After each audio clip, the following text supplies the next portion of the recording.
আহলুল বাইত হচ্ছে তিন রকমের।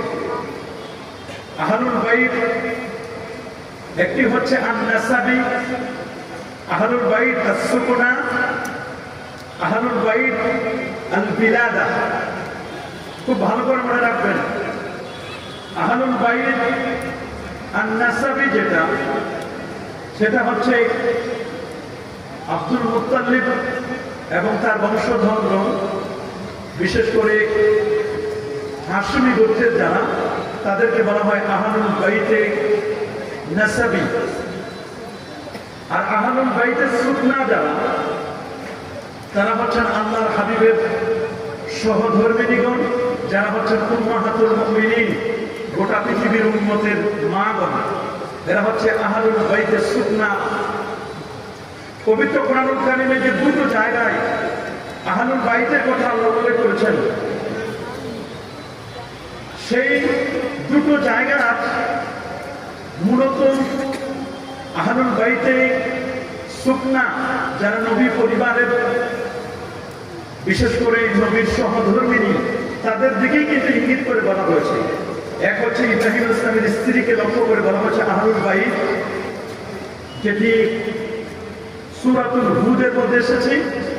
আরেকটি সূরাতুল আহজাব, সূরাতুল আহজাবের 33 নম্বর আয়াতে সেখানে যে আহলুল বাইতের কথা বলা হয়েছে, সেখানে মূলত আহলুল বাইতে সুকনার দিকে ইঙ্গিত করা হয়েছে। আরেকটি হচ্ছে আহলুল বাইতে বেলাদা।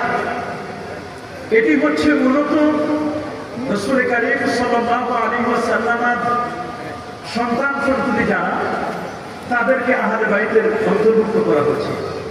যদিও ইমাম ফখরুদ্দীন রাজি রাহমাতুল্লাহ আলাইহি তিনি একটু বাড়িয়ে বলেছেন যে মূলত আহলে বাইত বলতে আমরা যাদেরকে চিনি, মুস্তাদরাক আস-সাহিহাইনের একটি হাদিসটি বাইহাকিতে এসেছে, হাদিসটি জামে তিরমিজিতে এসেছে। সেখানে যে কথাটি আসছে, রাসূল আকরাম সাল্লাল্লাহু আলাইহি ওয়াসাল্লামের গায়ে দেহ মোবারকে একটি চাদর ছিল। রাসূল আকরাম সাল্লাল্লাহু আলাইহি ওয়াসাল্লামের চাদরের মধ্যে প্রথমে আলীউল মুর্তাদা রাদিয়াল্লাহু তাআলা আনহুকে প্রবেশ করালেন। দেন কিছুক্ষণ পরে ফাতেমাতুজ জাহরা রাদিয়াল্লাহু তাআলা আনহা আসলেন।